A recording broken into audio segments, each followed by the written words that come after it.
გამარჯობა და რა თქმა უნდა გამარჯობა ყველა ქართულ საკითხში. Პირდაპირ გეტყვით, ამ ვიდეოს მოწონება და გაზიარება სჭირდება ძალიან დიდი გამბედაობა და შეიძლება პრობლემები შეგიქმნათ როგორც მთავრობისაგან, ასევე თქვენი დამსაქმებლისგან. მაგრამ სიმართლე აუცილებლად გაჟღერდეს და შემდეგ უკვე განხორციელდეს. მე ბავშვობიდან მასწავლე მშრომელი ადამიანების პატივისცემას. დღეს 1 მაისი არის. შრომელთა საერთაშორისო დღეს. პირველში გილოცავთ ყოველ მშრომელ ადამიანს დღევანდელ დღეს. მე თქვენ გაფასებთ ძალიან დიდ პატივს გცემთ. და გისურვებთ იმას, რომ პირველში ამ ქვეყანაში დაეფასებიოთ მშრომელი ადამიანები. ქონებოდათ ღირსეული სამუშაო პირობები, შეძლების დაგვარად როგორც მინიმუმ და რა თქმა უნდა ღირსეული ანაზღაურება. ბავშვობიდან გარდა იმისა, რომ მასწავლიდნენ მშრომელი ადამიანების პატივისცემას, ბავშვობიდან ამავდროულად მუშაობ. და ახლა ვარ 29 წლის რა, დიდი ასაკის არ ვარ ძალიან, მაგრამ ამ წლების მანძილზე ძალიან ბევრ ადგილას მიმუშავია და ამის მოწმე მრავალი ათასი ადამიანი არის. საერთო ჯამში თამამად შემიძლია ვთქვა, რომ 30-35 ადამიანთან მქონებია სამუშაო პერიოდში კვეთა, ვისთეთაც მიმუშავე მინიმუმ 24 საათი. სხვადასხვა მშენებლობებზე, დაცვაში, შორს ვარ წავიდეთ, ეს არის ფაქტი. ჩემი განვლილი ცხოვრებით, რასაც საჯაროდ არ მისაუბრია არასდროს. და მე ზუსტად ვიცი რა, სჭირდება მშრომელ ადამიანის პირველში დაფასება, ნორმალური სამუშაო პირობები და ღირსეული ანაზღაურება. ძალიან ბევრი გილოცავთ ხოლმე მშრომელ ადამიანებს შრომელთა დღეს და ვითომ თქვენს გვერდით განან. მაგრამ უმეტესი მათგანი პირდაპირ გეტყვით, რომ ან ოცნების, ან ნაცების თამაშს თამაშობს. ან ვითომ ეროვნულობას იბრალებს და რეალურად სუსისგან იდეალური შექმნილი ეროვნული წარმომადგენელი ტიპაჟი სახიობი არის, რომლის ეროვნულობისაც თქვენს გჯერათ, თავშოზე მეც მეჯერა ვიღაცების ეროვნულობის. მაგრამ მოდი თავარ თემას დავუბრუნდეთ და ვთქვათ, რომ 1999 წლის მერე მინიმალური თვიური ანაზღაურება დაკანონებული არის 20 ლარი.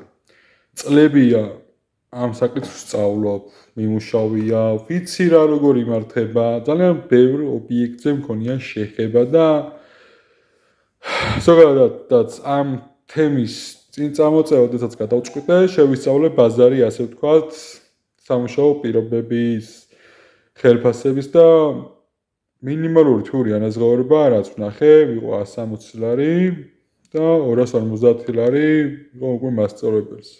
მასწავლებელზე, პედაგოგზე, რომელსაც ბავშვთან შეხება 250 ლარი. არ ვიცი, როგორ ცხოვრობს ეს ხალხი მართლა, მაგრამ ფაქტი ერთია, რომ 1999 წლის მერე არ შეცვლა მინიმალური თვიური ანაზღაურება და კანონში გვიწერია 20 ლარი.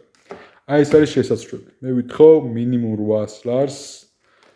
რადგან არაერთხელ მithქვია, არაერთ ჩემ ვიდეოში, რომ ეს იქნება დაზღვევა დასაქმებულის, დამსაქმებელთა მიმართებაში, რომ 800 ლარზე ნაკლები ხელფასი არ გაიცეს და რაც თავარია, ჩემი მთავარი მოთხოვნა რაც არის და რაშიც მჭირდება თქვენი მხარდაჭერა, ეს გახლავთ საათობრივი ანაზღაურების დაწესება საქართველოში, საათში მინიმუმ 8 ლარის.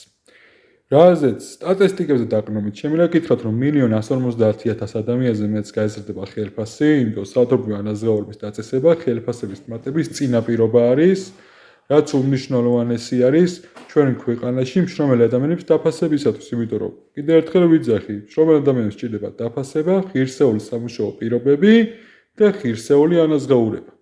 ამიტომაც მაქსიმალურად გთხოვთ, ამ ვიდეოს გაზიარებას ყოველ თქვენგანს და მიტანას ამ საკითხის მთავრობამდე. მე ვიცი უკვე მიტანილი არის, ამაზე ძალიან ბევრი დაიწყო იქეთ-აქეთ რაღაც საუბრები, მაგრამ საქმე მინდა იყოს შედეგიანი. ხოლო საუბარი არ კმარა. ჩემთვის უმნიშვნელოვანესია შედეგზე ორიენტირება და შედეგის დადება. მე პირდაპირ გაუნებით, გარდა იმისა, რომ საათობრივი ანაზღაურება დაწესდეს, ანუ მე ვიძახი პირველში იმას, რომ თვიური ანაზღაურება უნდა გაიზარდოს, იმიტომ ეს უნდა იყოს ბერკეტი დასაქმებულის, რომ 800 ლარზე ნაკლები ხელფასი არ გაიცეს. რა თქმა უნდა 800 ლარი ცოტა არის, მაგრამ მოდი სულ მცირე შევცოთ, რომ უფრო მეტისთვის ვიბრძოლოთ სამომავლოდ. და სულ მცირე თუ შევცოთ, მე იმის განაც გაძლევთ, საომრობთ უფრო მეტ შევძლებთ. მაგრამ საათობრივ ანაზღაურება ქვეყანაში არ გვაქვს.